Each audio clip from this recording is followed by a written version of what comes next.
धारचूला में भी बड़ी आपकी है और चंडीगढ़ वाला सब लोग देख ही लिया है। तो आप तो यहाँ भी मारते हैं, वहां भी मारते हैं। लेकिन सवाल दरअसल ये है आपसे, लेकिन आपकी पार्टी आपको क्यों नहीं चेहरा मानती है, ये सवाल है। अब देखना यह है कि आप कहाँ मारते हैं। नहीं नहीं, मैंने तो कहा ना, आपसे सवाल पूछा कि आपकी पार्टी तो आपको चेहरा। आपने पहला सवाल डाला, आपने मुझसे कहा कि भाजपा 60 के पार कह रही है। हाँ लोकतंत्र में महत्वपूर्ण यह है जनता क्या कह रही है। जी। जनता कह रही है कि महंगाई की इतनी गहरी मार और बेरोजगारी का ये आलम, अब तो इस बार भाजपा तड़ी पार। अब देखना है, लोकतंत्र में तो जनता जीतती है, मगर देखते हैं क्या होता है। तो चेहरा कौन होगा इस बार? आपने पार्टी से बार बार आप कहते हैं, तो वो जो मेरा सवाल था कि चेहरा इस बार कौन होगा, ये तय होना चाहिए। चेहरा इस बार हमारा उभरता हुआ उत्तराखंड होगा, क्योंकि 2022 के उत्तराखंड की जो हमारी कल्पना है, जहां 2022 से 2027 तक हम उत्तराखंड को लेकर के जाएंगे, हम उसी को अपना चेहरा मानकर पूरी ताकत से आगे बढ़ेंगे, ताकि हमारा चेहरा समर्पित हो जाए एक उभरते हुए, बढ़ते हुए, चमकते हुए, विकसित होते हुए और ऊंची बुलंदियों की तरफ जाते हुए उत्तराखंड के लिए। देखिए हरीश जी, ये तो बात सब सही है, अच्छी बात है, सुनने में बहुत अच्छी लगती है, लेकिन बात सच ये ईमानदारी से 75 के आसपास है। और जैसा वो लोग कह रहे थे कि ये जो चुनाव है आपके लिए बड़ा महत्वपूर्ण है, करो या मरो। 5 साल बाहर रहे हैं सत्ता से, अगर इस बार भी रपट गए कहीं और किनारे लग गए, तो 10 साल बाहर रहने के बाद दूसरी पार्टियां भी जोर आजमाइश कर रही हैं आपके यहाँ, वो तो पता ही होगा आपको। देखिए, चिंता मुझे अपनी नहीं है। वाह। क्योंकि व्यक्ति, मैं जहां तक जाने लायक था, जितनी मेरी योग्यता है, मैं वहां तक सब यात्राएं कर चुका हूं, पूरी परिक्रमा कर चुका हूं। मुझे चिंता है उत्तराखंड की, और उससे भी महत्वपूर्ण चिंता मुझे है कि उत्तराखंडियत की, जिस उत्तराखंडियत की सोच के साथ लोगों ने आज दो अभी दो के नारे के साथ उत्तराखंड राज्य के निर्माण के लिए अपना सर्वस्व दांव पर लगा दिया, सर्वोच्च बलिदान देने का काम किया। तो हरीश रावत कहीं भी रहे, मगर उत्तराखंड और उत्तराखंडियत बुलंद रहनी चाहिए, उसके लिए मैं काम करूंगा। तो मैं ये मानूं कि जो ये चेहरा सामने बैठा है, अगर ये चुनाव जीते 2022 में, तो जो ये न्यूज 18 का राइजिंग उत्तराखंड है, ये गैरसैंण में होगा। यकीनन आप सरकार बनाएंगे और पहले आते ही सबसे पहला वक्तव्य ये देंगे कि गैरसैंण मुख्य राजधानी हुई। जो मध्याह्न का सूर्य होगा जी, वो गैरसैंण से ही चमकेगा। प्रातःकाल के सूर्य के लिए हम नीचे से यात्रा शुरू करेंगे, समय लगेगा। मैं भाजपा की तरीके से चमत्कारिक पार्टी नहीं हूं कि सारी दुनिया में एक साथ गणेश जी को दूध पिला देने वाली पार्टी का सिपाही नहीं हूं। मैं तो ईट दर ईट उस शिल्पी की तरीके से हूं जो थोड़ा थोड़ा करके बनाते हैं। तो हम थोड़ा थोड़ा करके उत्तराखंड बनाएंगे और गैरसैंण को अपनी राजधानी बनाएंगे। हरीश जी, आप आज बता ही दीजिए कि पार्टी वो चमत्कारी है कि उसके लोग चमत्कारी हैं? आपके पास उसका कोई जवाब नहीं। हाँ, मुझे लगता है कि पार्टी नहीं, उसके लोग चमत्कारी हैं। कुछ जादू वादू जानते हैं लगता है, नहीं तो ये एक साथ सारे विश्व में गणेश जी को दूध कैसे पिला दिया। और इस समय जो है 15 लाख रुपए का वादा करके सारे देश को कैसे भी मोहित कर दिया। और 15 लाख रुपया आज भी मेरे मरीचिका है कहीं आसमान में, वो 15 लाख लोगों की कल्पनाओं में झूम रहे हैं। लेकिन आपने भी तो आते ही जब मुख्यमंत्री बने तो आपने भी कहा कि शुक्रवार को जो है छुट्टी रहा करेगी। हाँ, एक बात बताएं, आप तो सबको फांसते हैं, मगर आप भाजपा के झूठ में क्यों फंस गए? नहीं, मैंने तो बस इससे बड़ा झूठ मैंने तो आपको याद दिलाया। मैं भी तो आपसे कह रहा हूँ, मैं सावधान कर रहा हूँ। भाजपा का ये दुनिया का सबसे बड़ा झूठ है। पहली बात तो यह है, किसी ने मुझसे शुक्रवार के नमाज की छुट्टी के लिए कहा ही नहीं। दूसरी बात यह है कि मैं भाजपा को चीख चीख करके कह रहा हूं कि आप 2016 में मेरी सरकार ने ऐसा कोई नोटिफिकेशन निकाला है जिसमें जुम्मे की नमाज की छुट्टी होगी, उसको दिखा दीजिए, आपकी राह का कांटा हट जाएगा। हरीश रावत हाथ जोड़ करके उत्तराखंड वालों से माफी मांगेगा, राजनीति छोड़ देगा। लेकिन भाजपा का कोई पहलवान आगे आकर के नहीं कह रहा है, लेकिन झूठ पर झूठ बोल करके कुछ मुलम्मा चढ़ाने की कोशिश कर रहे हैं। वो नोटिफिकेशन तो दिखाएं। अरे कैसी एक बात सुने द्विवेदी जी, कैसी सरकार है जिसका शीर्ष पुरुष गृह मंत्री आरोप लगा रहा है और ये अभी तक एक कागज का टुकड़ा नहीं दिखा पाए कि साहब ये शासनादेश है, हम ये पेश कर रहे हैं कि हरीश रावत ने जुम्मे की नमाज की छुट्टी कर दी।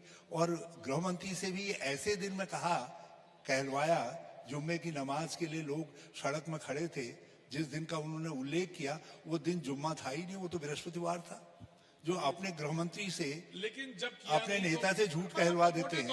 मोटे तौर पे कि जब किया नहीं तो फिर डरना नहीं, और डरने की कोई बात नहीं। लेकिन फिर आप बार बार ये क्यों कहते हैं कि ये जो बीजेपी है, इसका जो आप कहते हैं कि जो सीबीआई है वो मुझे कभी भी गिरफ्तार कर लेगी, वो मुझे कभी भी डराते हैं, इस बात की तरह की बात क्यों कहते हैं? जब आपको कोई आपने किया ही नहीं कुछ, तो आपको डर क्यों लगता है? देखिए, कभी कभी डर जो है जाल भी हो सकता है।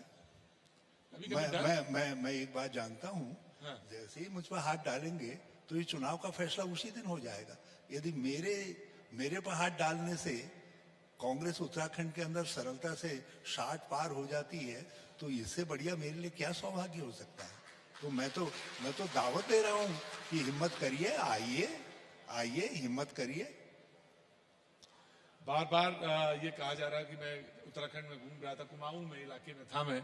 उस कुमाऊं के इलाके में जहां जाता था, किसी से परिचय पूछो तो परिचय ज्यादा है, व्यक्ति का अपना नाम छोटा है। और उसमें एक बात बार बार निकल के आ रही थी कि ऐसे में जब आपने कह दिया कि विधान परिषद भी बनाएंगे, टेक्निकली बड़ी मुश्किल है उसको लाना, तो ये फिर इतने नेता उसके बाद भी और जरूरत है विधान परिषद की। देखिए, हमने जितना छोटा राज्य होता है उसको और रिप्रेजेंटेटिव कैरेक्टर देना स्थायित्व के लिए बहुत आवश्यक होता है। और मैं समझता हूँ ये फॉर्मूला जो हमने 2002 में दिया था अपने घोषणा पत्र में जी, उस फॉर्मूले पर फिर से विचार करना चाहिए।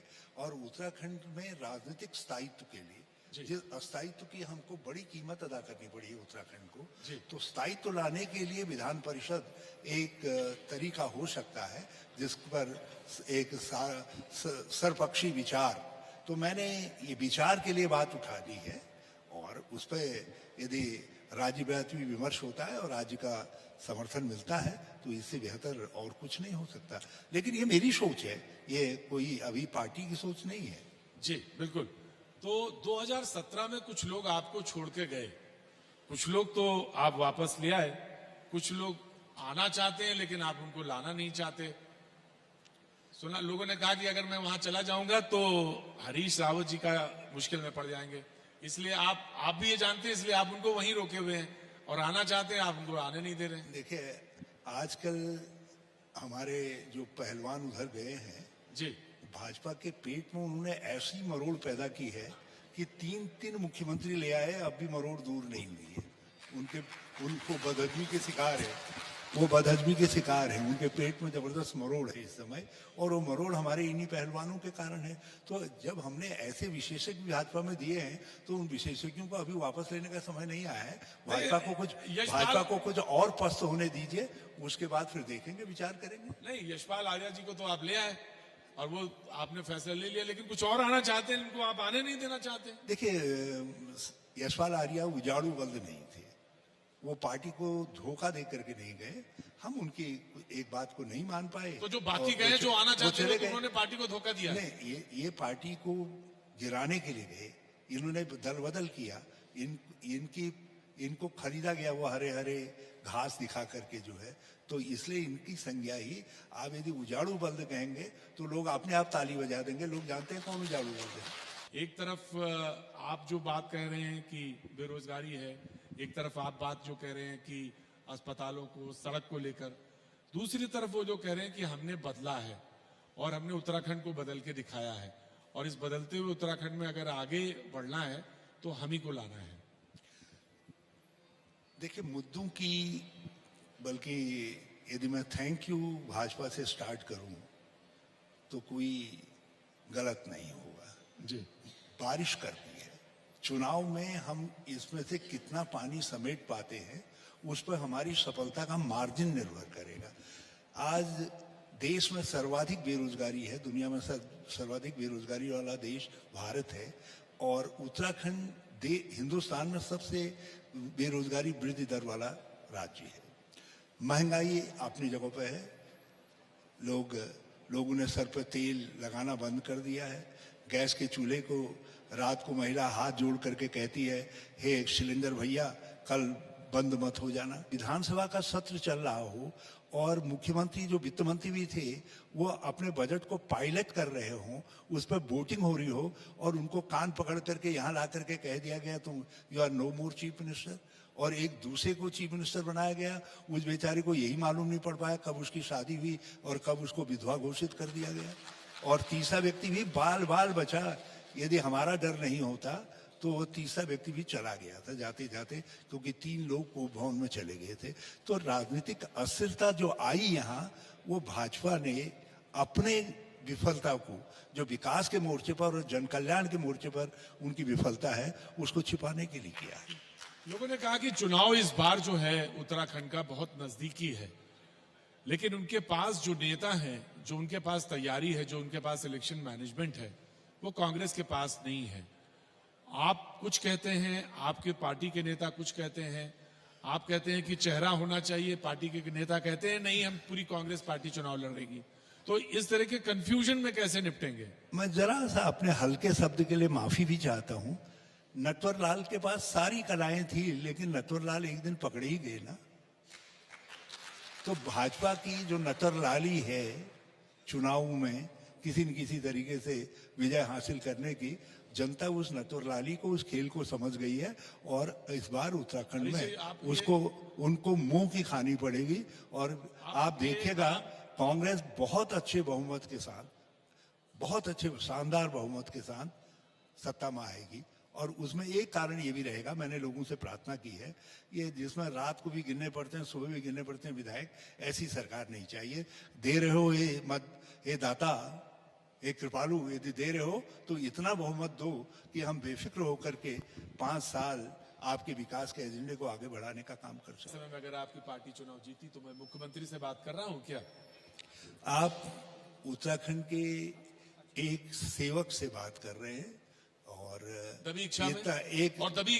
एक मुख्यमंत्री बनाने वाली, जो 2022 में मुख्यमंत्री बनाएगी, उस पार्टी के एक कार्यकर्ता से बात कर रहे हैं। शुक्रिया, बहुत बहुत शुक्रिया। Thank you so much.